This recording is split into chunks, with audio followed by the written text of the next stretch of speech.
Ao reagir nidrina com aminoácidos ou proteínas, essa reação é de hidrólise e oxidação.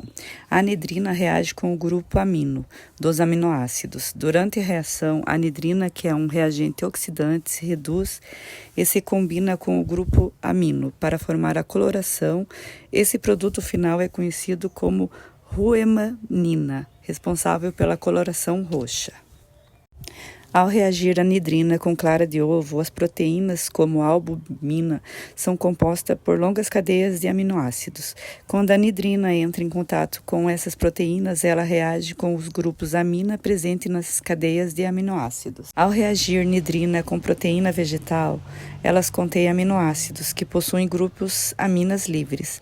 A nidrina, que é um reagente oxidante, reage com os grupos amino, formando uma coloração roxa azulada.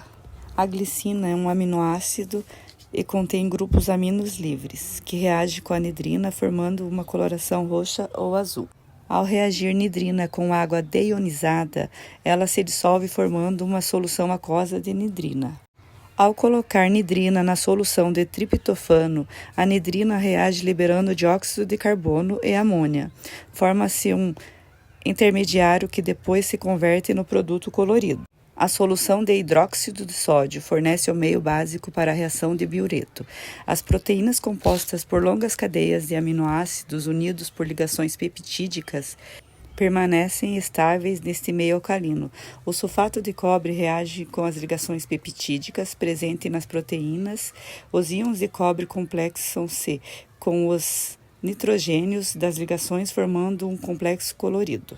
O hidróxido de sódio é uma base forte que, ao ser dissolvida em água, libera o OH-. O sulfato de cobre é um sal solúvel em água, que, ao ser dissolvido, se dissocia os íons cobre 2+, e sulfato 2-.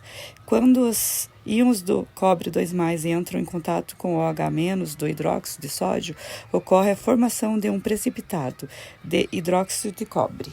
Na presença de cobre 2+, a glicina pode se coordenar para formar um complexo de cobre-glicina. Dependendo das condições do pH e a concentração dos reagentes, o complexo pode variar em pH básico após a adição de hidróxido de sódio. O grupo carboxila da glicina perde um proto-H+, formando carboxilato, que favorece a formação do complexo.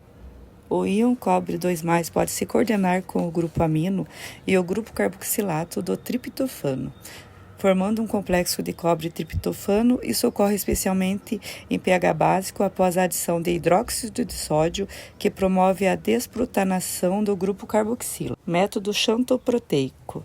Ao adicionar ácido nítrico concentrado à solução de aminoácidos ou proteínas, o ácido reage com grupos aromáticos anel-benzênico presentes em aminoácidos como triptofano, tirosina, fenilalanina, formando compostos nitratos. Essa reação, chamada nitração, ocorre nas cadeias centrais desses aminoácidos. Ao aquecer em banho-maria, o calor acelera o processo de nitração dos anéis aromáticos, formando compostos amarelos, devido à formação de nitroderivados aromáticos.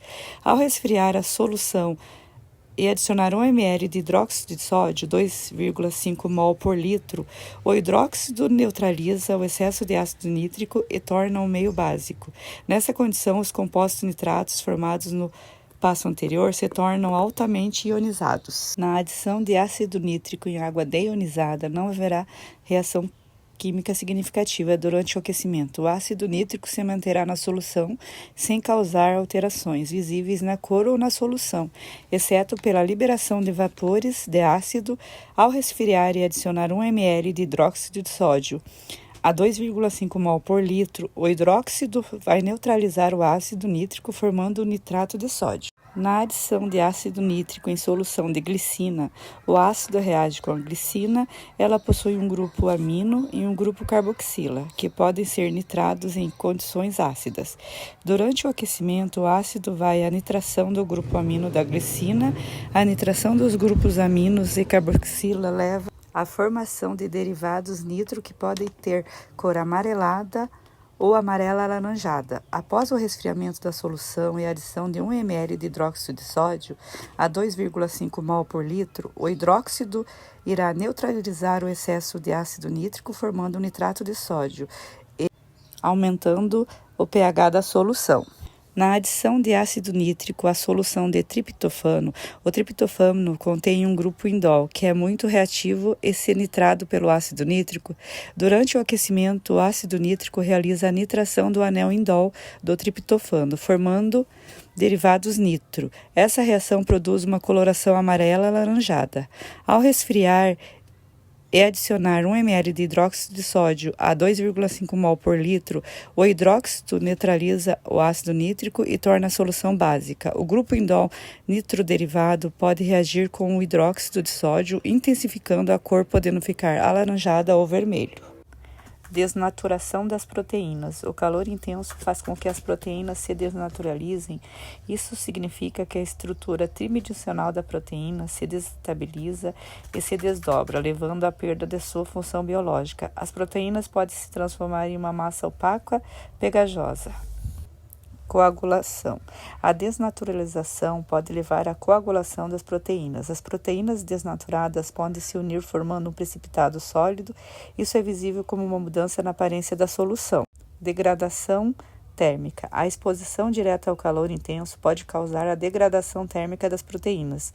Isso pode resultar na decomposição das proteínas em produtos menores e na liberação de compostos voláteis. Em alguns casos, isso pode resultar em um odor característico devido à queima parcial das proteínas.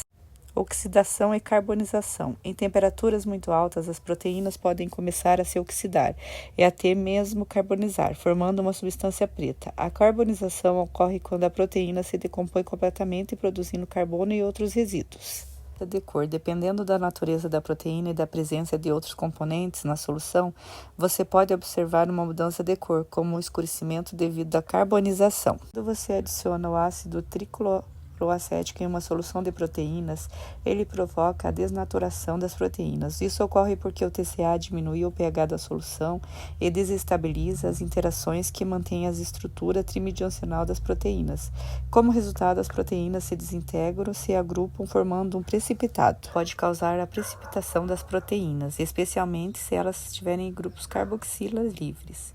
Os outros grupos funcionais que interagem com o íon de chumbo, isso ocorre porque o acetato de chumbo forma complexos insolúveis com certos tipos de proteínas, resultando na formação de um precipitado. A acetona é um solvente que reduz a solubilidade das proteínas em solução aquosa. Quando você adiciona acetona à solução de proteínas, a solubilidade das proteínas diminui devido à alteração no ambiente químico. Isso faz com que as proteínas se agreguem e se precipitem fora da solução. Assim, você observa a formação de um precipitado sólido. Reações de precipitação sem desnaturação. A clara de ovo é diluída e misturada para observar a formação de globulinas. Inicialmente, ocorre a precipitação das globulinas devido à diluição. Ao adicionar cloreto de sódio, pode inicialmente aumentar a precipitação salting out e, em concentração mais altas, levar à redissolução de precipitado salting in. O sulfato de amônio é um sal altamente solúvel em água e, quando adicionado à solução de proteínas, aumenta a força iônica da solução. Isso reduz a solubilidade das proteínas em solução aquosa. À medida que a concentração de sulfato de amônio aumenta, as proteínas na solução começam a se precipitar devido à competição entre as interações proteína e solvente. Essencialmente, as proteínas se agregam e formam um precipitado sólido, separando-se da solução.